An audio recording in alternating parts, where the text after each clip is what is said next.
The year was 1990, and I was 21 years old. 1990 was the peak of the spring break hype. I took my flight back home to New York City. The first thing I noticed as I'm stepping into the cab, the guy just looked tired and defeated. First thing he says is not the thing you want to hear from your driver. I'm locked in the back seat of this taxi with this plexiglass barrier between the back seat and the front seat. This was not a situation that you wanted to find yourself in. So I start yelling at the dude saying, "Hey man, like, you're driving a cab, you gotta be really careful, you're gonna kill us." My anxiety and my heart rate's like right through the roof. And I'm shaking and I'm freaking out, and I have no idea how the hell to get out of this situation. So I was quickly running out of time, and I knew it. And right then, something miraculous happened. Growing up in Brooklyn, you see some really messed up shit. These stories have haunted me for over 50 years. Now it's time to tell them. My one rule, I don't name names. These are the Brooklyn Files, the real stories.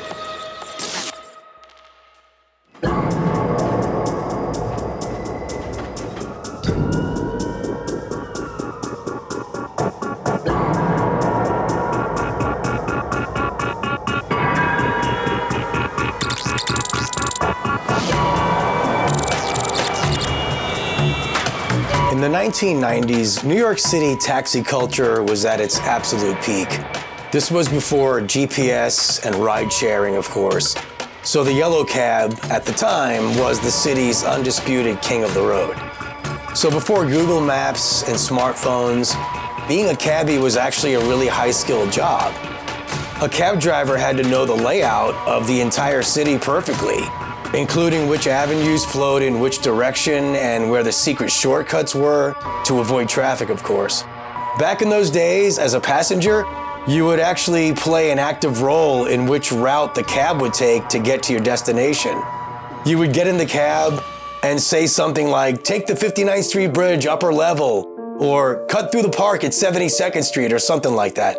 Basically, navigation was a collaborative effort between the driver and the passenger. So back in 1990, a taxi medallion, which was what you needed to legally drive a taxi, it's that tin plate on the taxi's fender that gives the legal right to operate. Those things cost about $125,000. So for many owner-operators, which was a big portion of taxi drivers, they would have to work something like 6 to 8 hours every day just to break even. Anything beyond that was profit for them, so obviously, they had to work long shifts just to make a living. And if you didn't own your own car, you were essentially renting one from a fleet owner, and then you made even less profit. So needless to say, taxi drivers would work dangerously long shifts, which was obviously not a good combination when you're driving for a living. Back in those days, there was a widespread culture of drivers working 12, 13, 14-hour shifts, which became a bit of New York City legend. The year was 1990, and I was 21 years old. It was April, and school had been out for spring break, and a handful of my friends and I had gone to Daytona Beach to celebrate and get away. 1990 was the peak of the spring break hype, with MTV doing their live coverage from the beach with live performances and broadcasts. And so it was a big thing for New Yorkers to want to gravitate towards that kind of hype and be in the center of it all. The plan was to fly down to Florida for about 5 days total and then return on Sunday, and that's what all my friends did. I was the odd man out though because I had to return to work. I couldn't get that many days off, so I flew back home a day earlier. I was kind of bummed that I couldn't stay the extra day with my friends, but it was what it was, and I just had to do it. So I caught a ride to the airport, took my flight back home to New York City, with my flight scheduled to land at JFK Airport 11 p.m. I'm pretty sure there was a big delay, so my flight got in even later than that, like something like 1 a.m. when I finally landed. So I get to the taxi stand, it's late at night. The first thing I noticed as I'm stepping into the cab is the driver looks to be about 45 years old, and he's overweight, looks kind of unhealthy, and the guy just looked tired and defeated. Like, I actually felt sorry for the guy as I laid eyes on him, knowing that these guys worked long shifts, and this guy looked to be towards the end of a long one himself. So he asked me where I'm going, and I told him. He pulls away from the curb, nothing unusual, as we're driving away and entering the road, which takes you out of the airport. And honestly, at that point, I was also tired myself, so I felt like I was on the verge of falling asleep. once I'd settled into the back seat, so I think I started closing my eyes. Now, one thing you have to know about New York City yellow cabs in those days, the taxi riding experience was defined by the thick plexiglass partition that separated the front of the car from the back of the car. It was there for the protection of the driver in case a passenger tried to hold them up, and they did a lot of that back in the day. That was a big problem back then. So these partitions were often scratched, yellowed, and had a small window that can open up for you to shove your cab fare through. Sometimes that window in the partition was left open, or sometimes it was closed. I guess it just depended. Sometimes you could have a conversation with the driver through that window if it was left open. Otherwise, it was like you were sitting in a cage in the back seat of this taxi. To further make you feel like you were trapped in a cage, in the early 1990s, the New York City taxi fleet were mostly Chevy Caprices and Ford Crown Victorias. So these cars came equipped standardly with power door locks that a driver could control from the front seat. But you could use these locks to trap a passenger in the back seat, which was a major point of contention between the drivers, passengers, and the Taxi and Limousine Commission, the TLC. In the early 90s, taxi drivers faced higher rates of crime and fare beaters. So to protect themselves from this, lots of drivers would use a method to prevent escapes. In these cases, the drivers would remove that plunger on top of the lock, which you would manually use to pull open the lock and get out of the car. This was an illegal modification, but a lot of drivers still did it. So between that and the plexiglass, you were pretty much a sitting duck in that car if it crashed. And this was the days before airbags, so this was not a situation that you wanted to find yourself in. So here I am in the back seat of this taxi after a couple of minutes of driving out of the airport. We're now entering the Parkway, so it's a little after 1 a.m. or so, and the roads are like mostly empty. The speed limit on the Parkway is 50 miles an hour, and we're just cruising along in the middle lane. It's just a 12-mile drive to my home from the airport. So I'm sitting back in my seat, and the driver starts talking to me. First thing he says is not the thing you want to hear from your driver. He says something like, "Man, am I really tired? I'm on my 13th hour of this shift." And I probably said something like, "Well, I'm sorry to hear that, man, but I'm just returning from Florida and my flight was delayed, so I'm tired too." The next thing I noticed is the car starting to slowly drift towards the right lane. So I look up at the driver and this dude is completely nodding off. Like, don't forget, I'm locked in the back seat of this taxi with this plexiglass barrier between the back seat and the front seat. And all I have is this window that's open in the middle of it. It's about 5 inches by 4 inches. And I start pounding on the glass to wake the guy up. So I'm yelling at the guy. I go, "Hey man, wake up, you're gonna kill us." Suddenly the guy jumps out of his sleep and he realizes that he was nodding off, and he like sort of adjusts himself, straightens himself out, and he says something like, "Oh man, sorry." So I start yelling at the dude saying, "Hey man, like, you're driving a cab, you gotta be really careful, you're gonna kill us." And he says, "Yeah, I know, man, I'm sorry." And I told the dude, like, "You should pull over and get some rest." Like, I even offered to drive myself. I said something like, "Dude, I don't want to get killed tonight, so if you want to pull over, I'll do the driving so you can get some rest." I just wanted to get home alive, and I didn't want this guy to kill us. This was 1990, like way before any cell phones. Otherwise, I could have called the police and reported the guy, but there was nothing I could do. So I'm just locked in the back of this car. I can't even open the door to jump out. Like, not that I'd actually want to do that, going 50 miles an hour on the Parkway, but like I couldn't even do that if I wanted to. So I'm figuring that after I yelled at him and pounding on the glass, that he would get the message and then maybe stay awake and he would straighten himself up. So now I'm watching this guy really closely, and we're still going about 50 miles an hour on the Parkway in the center lane. Sure enough, like 20 seconds later, this guy is nodding off again, but now he's like legit sleeping.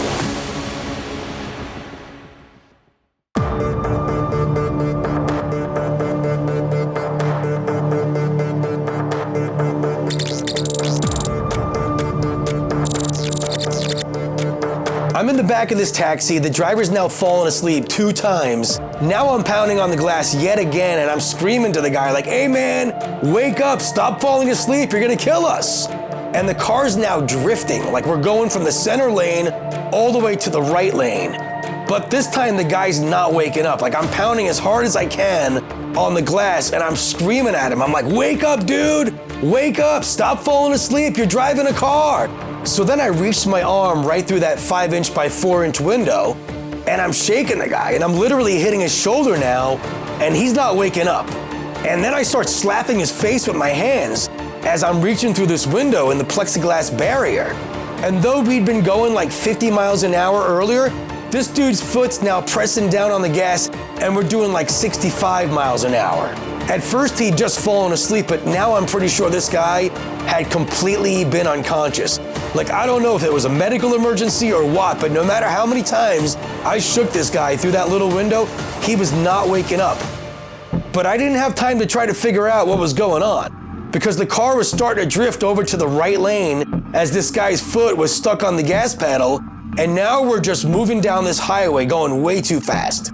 And there was no way for me to jump out of the car. Like, we were going like 60, 65, and that would have been fatal for sure. So I'm freaking out right now. My adrenaline's going. I don't know what the hell to do.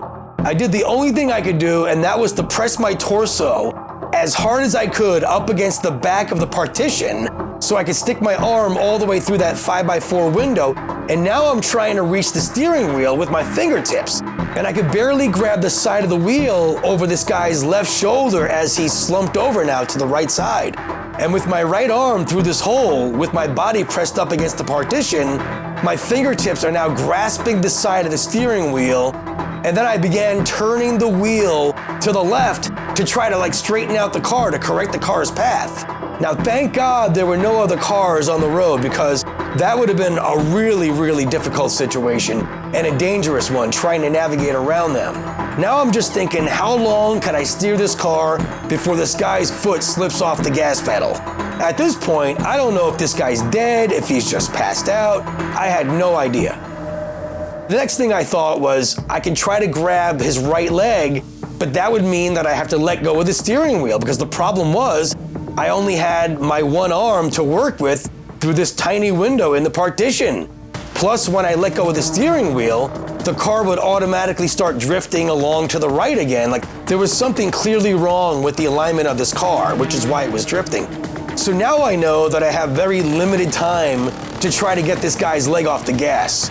By now, I wasn't paying any attention to how far we'd driven down this parkway, because I was just hyper-focused on keeping it straight. But I knew that my exit was not far up the road, because we've been driving for at least 5 or 6 minutes. And so we're careening down this parkway, and I have no choice but to keep the car straight. Otherwise, we're gonna go off the road, and this is gonna be a deadly accident, no doubt, with the speed that we were going for both of us. No airbags, just impact. There was no room for error, and I knew this. So I just had to get this right the first time, and I had very limited time to do this because there was no telling whether we'd run into a bunch of other cars or maybe a construction zone or something. So I tried this a couple of times. I would let go of the steering wheel for about 3 seconds, and then I'd try to reach the driver's leg, but then the car would start to drift again. So I had to reach the steering wheel again and then straighten it out. And then I tried the process all over again. So I did this multiple times, no luck. At this point, my anxiety and my heart rate's right through the roof. And I'm shaking and I'm freaking out, and I have no idea how the hell to get out of this situation. But I'm trying everything I have to get this guy's leg loose from the gas pedal. It was my only hope. Just about then, I noticed that we passed my exit. As we're continuing down the parkway, I start seeing a couple of cars. Now, luckily, neither of these cars were in our lane, and there was only a couple of them, but I was ready to swerve around them if I had to. Now that we passed a couple of cars, that's when I really started to think, crap, what if we encounter more cars up the road? Because we're approaching the Verrazano Bridge, and that's a big interchange. And I just knew that area could get backed up with traffic even that late at night. So I was quickly running out of time, and I knew it.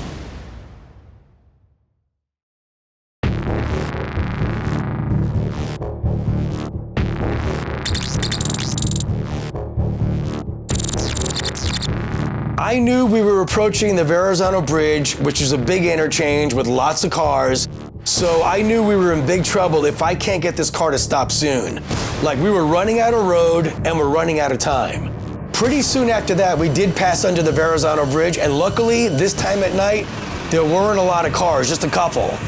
But I also knew there was a pretty large curve about to come up in the road, and right then, as we started entering this curve, something miraculous happened. That's when this guy's body weight shifted just enough to make him topple over onto the car seat. Now, the rest of his torso drops horizontally onto the front of the seat, and with this, his foot finally comes off the gas pedal. The second he fully slumped over, I could actually feel the momentum of the car getting slightly less. So I started feeling a little better, but it wasn't enough. I looked over at the speedometer and we were still going around 55 miles an hour. So I had to really grab the steering wheel and hope that I can keep this car straight while we were still racing through this curve. Finally, the car started slowing down little by little as we're coming out of this bend in the road. So by now my fingers are cramped up and I can barely even feel them as I'm trying to keep this car on the road with my right fingers gripping the side of the steering wheel. At this point, I decided to start to let the car drift over to the right lane. I thought I'd rather smash the car on the side to get it to slow down than to keep the car rolling down the road, because there's no telling what we would approach and hit. So that's what I did. I started to ease the steering wheel over towards the right, and I gently used the guardrail to slow us down. Right then, the car clips the side of the guardrail and it starts scraping as we're driving down the road. So the car starts to slow down more rapidly once we make contact. 40 miles an hour, then 30, then 20, and we're just bouncing off this guardrail, scraping up against it. Now, luckily, as the car began slowing down, there was a pull-off right where that guardrail discontinued. So I was able to steer the car onto that pull-off, and just sort of get the wheel turned enough. But now I discovered I have another problem. As I go to reach for the lock to try to get out of the car, I then realize it was one of those modified locks, and now I can't even open the locks, and there's no way to get out of the car. Meanwhile, keep in mind, I have no idea what's going on with this guy, this driver. Nor can I get him any medical help, but I'm kind of worried about him too. So I begin frantically searching around the back of the car. When I reach under the car seat, I find one of those snow brushes, and it's got a scraper on the end, and this scraper's made of metal. So I begin smacking the passenger window as hard as I could with this metal scraper thing, over and over till finally the window smashes, and then I cleared the glass, climbed out of the window. I got a little bit cut up doing that. Then I had to do the same thing to the driver's side window so I could reach him, the driver. So as I'm standing outside the car smashing the driver's side window, another motorist pulls up to see what was going on. They saw me doing this. I then explained to him that my cab driver had passed out while he was driving and he's unconscious and I don't think he's okay. The guy then helped me get him out of the car. Luckily, he was trained in CPR, and so he started doing compressions on the guy's chest. While he's doing that, I'm flagging down other motorists. So this other person pulls over, this woman. This was the days before cell phones, so I had to explain everything to that lady, and she said that she would call for an ambulance at the nearest payphone when she found one. So then she drives off real fast to go find one. Maybe 10, 12 minutes later, an ambulance shows up and other emergency vehicles as well. By then, it didn't seem like the cab driver was gonna make it. I just had this feeling. His color didn't look very good. The guy doing CPR also said he wasn't getting a pulse on him. When EMS arrived, they tried to revive him, but it didn't look like they were getting anywhere with that. And that was definitely sad to watch. I felt bad for this guy. But there was nothing I could do from that back seat when I was stuck in that car, trapped like a prisoner. It was just a bad situation. I never did take a yellow cab after that day. It always just freaked me out to think about doing that again. Just couldn't bring myself to do it.